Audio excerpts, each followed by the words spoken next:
You have to deal with all its affairs in all areas, from security to the economy to day-to-day issues and what have you.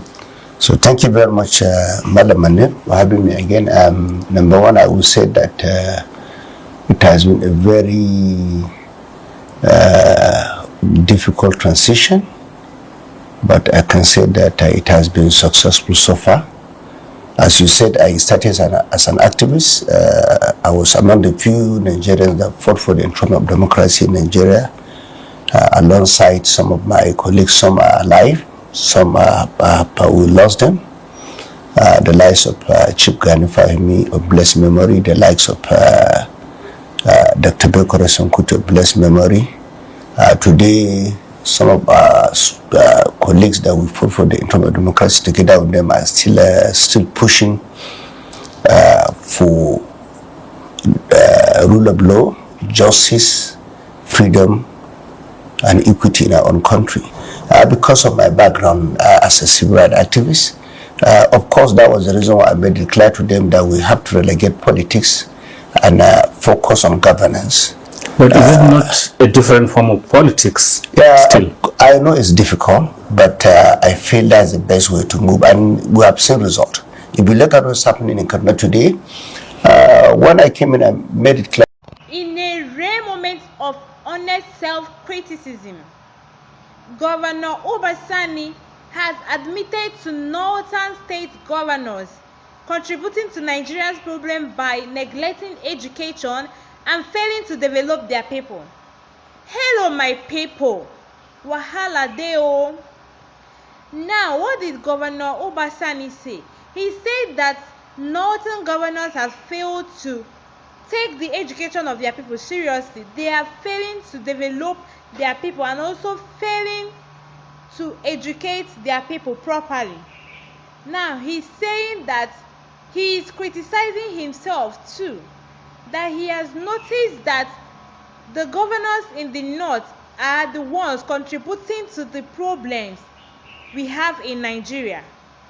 Because when they pay deaf ears to their people's concern and the education, that they contribute immensely to Nigeria's problem. Now, he's calling these governors out and asking them to take the education of their people seriously and also develop them. Now, he's saying that these things, this neglect, cause insecurity in the country, cause poverty, and causes so many negative things in the country.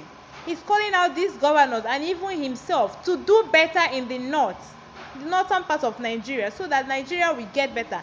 That if they don't work together and do all these things, Nigeria will keep failing. Now, let's look at these videos. Fahimi of blessed memory, the likes of Dr. Bekore Sonkuti of blessed memory. Today, some of our colleagues that we fought for the enthronement of democracy together with them are still pushing for rule of law, justice, freedom, and equity in our own country. Because of my background as a civil rights activist, of course, that was the reason why I made it clear to them that we have to relegate politics and focus on governance. But is it not a different form of politics? Yeah, still? I know it's difficult, but I feel that's the best way to move, and we have seen result. If you look at what's happening in Kaduna today, when I came in, I made it clear to them that I am not going to focus on those that voted for me. I'm going to focus on everyone. For instance, after the election, most of the people that voted for PDP were from southern part of Kaduna. But I have to sit down with my people from all part of Kaduna State. I made it clear to them. We will take development to every part of Kaduna State, irrespective of religious affiliation, political affiliation, or party affiliation. Today, I'm happy. We have been able to achieve a lot, and that is the reason why, as I'm speaking with you, members of this PDP of the House of Reps that were elected under the floor of PDP have now defected to APC. The people who voted for you may feel estranged. But here you are bending over backwards to serve those who didn't vote for you, who are indeed indigents of the state, but who made their own choice and the ones who chose you are getting the wrong end of the stick. The one that elected me have also been taken care of. The only difference is that we decide to share the project equally. In the past, a lot of government in Kaduna State decided to focus only on those that elected them. And I told the poor people, when we took the oath of office, it was clear for anyone who will sit down clearly and understand the meaning of the oath is to carry everyone along. Governance is about everyone. In fact, there are people who don't have anything to do with politics. But as long as they live in Kaduna, the citizens of Kaduna, you must also ensure that you carry them and ensure that they benefit from all the basic things that government needs to provide.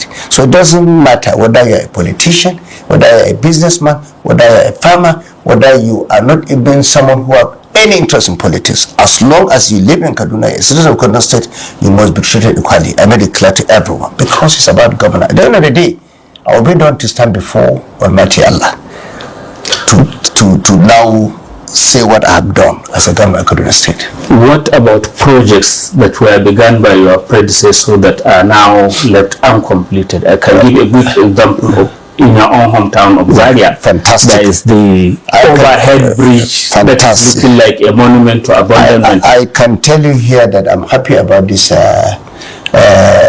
question, and I want to seize the opportunity to give a lot of credit to the Speaker of the House of Representatives, Right Honorable Tajuddin Abbas. If you go to Zaria, all the uncompleted projects in Zaria are now going on because from which time? In the last 3 months, we have taken back 4 contractors back to the site. Modakat have gone back to the site, completing most of the roads from Zaria and Sabangani. But the overhead bridge, the Speaker of the House of Reps, Right Honorable Tajuddin Abbas, came to my house and told me, as a speaker, don't forget I was a member of the Senate, in the Senate, and I know what it means to be the Speaker of the House of Reps. That was the reason we came together and insisted that we need a speaker from Kaduna State. And I'm happy today. He has put a lot of money in the budget for the completion of the overhead bridge. And I can tell you, that is the meaning of governance. That is the meaning of synergy. If you go around Kaduna State, you realize that we have finished Ohino Road, we have finished Sultan Surami Road. We are now trying to complete the Kabbalah overhead bridge. We are also trying to complete, already we have mobilized the CCECC to complete Rubber Road to Regasa train station. That is a major project that will cost us over 15 billion to finish, because don't forget, most of those projects were abandoned at about 20% or some 30%. The Kabbalah overhead bridge was abandoned at 30%. The Rubber Road to Regasa is also abandoned at 35%. But as we are speaking, we have mobilized the contractors, giving them worth almost 20 billion to finish those roads. What about education? I saw in the budget, big chunk of it this year going to education. That's right. Is it going to teachers or to structures? Because people tend to want to be mega schools, no teachers. I can tell you in Kaduna, we are working toward positioning the entire educational sector. When I came in the WAEC, go and check, you can verify. Kaduna State was number 12. But today, currently, we are now number 7 in the whole of Nigeria.